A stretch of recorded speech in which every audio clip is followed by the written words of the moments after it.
2'de ben geldim, onu aldım, kendime yastık yaptı sabaha kadar. Bir şey bulamadım. Bu parça hali.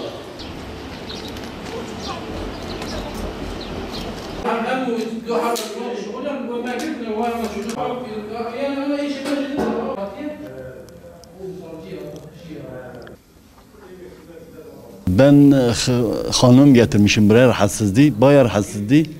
Buraya getirdiğim için tahlilleri bitirmeden hastahane ortada kaldım. Misafirhane var, maalesef misafirhane kapalı. Kimse aşılan yok. Neden dolayı kapanmış bu? Piyasada kaldım. Ben dışarıda kaldınız. Ha vallahi dışarıda kaldım. Hanımım öyle rahatsızdı, ben dışarıda kaldım. Ben ne yer vardı ne bir şey. İşte ben oraya gidecektim, zamanım yoktu. Bir de çok rahatsızlığı, hastama rahatsızlığı vardı yani. Biz buranın açılması istiyoruz da eğer Müslüman bir ülke ise buranın açılması illaki bu akşam açılması lazım. Azar yerimiz yoktur. Tuğazın kuvvetler vekili ve emşer bezde perişan nebin. Em beytin beni razın. Ve işi ko bibinin ba doktora. كويس حتى مرو يشيخ معاملة قد شنك دكتور مرو قبول ناكل خاصي نصنا إذا جوا أوي أفضل مسافر خانة أم سخازن كوفي كريبة. رو dışarı mı? أزل جرامي نيوش ما تياستو. o yeri maçını gege mahuriye ne tiyakınera. Kama mecburi. Ama senin ki nişanda mesela saat heşinde gene. Başın çağ konura. Ol akaçınıyor ma gurşan deno ya magubertiya ya ji maguja dore ev kadarak. Neveş ma soka maşını koydu. Tavaraj este kama mecburi. Neveş gavatiya ma mecburi tiyavnder. Ma hastada gavvacı magu mecburi gu bixuri tiyarak.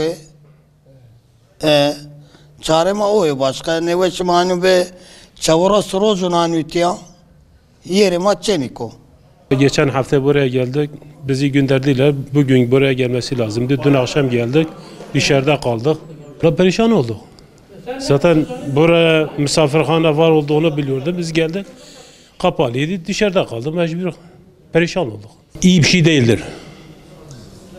Yani böyle olmaması lazım. Yani böyle bu Dicle Üniversite hastane gibi bir üniversiteye yakışmıyor böyle bir işlerin. Buna zaten yakışan buydu. Niye kapanıyorlar? Biz geçen hafta buradaydık. Akşam çay da içtik, çorba da içtik, sabah da aynı öyle. Yani gerçekten çok hoşuma gitti. Ben ilk geldim, gördüm, çok hoşuma gitti. Çok iyiydi. Dün akşam geldim, kapalıydı. Çok üzüldüm. Vallahi ma bin kema bin galdo Amerika meçmona ameliyat ben mayın yatak maçı ma tebük ma her gün küçüğüne gelin de çasarı fınurlu. O mahir rajes ve yatak yeri için ez maça koy sen nişen rey maça koy. Mecbur cayı geriye geçare bib. O şımaz memnunum idare bir gibi yo yardım bir yardımcı.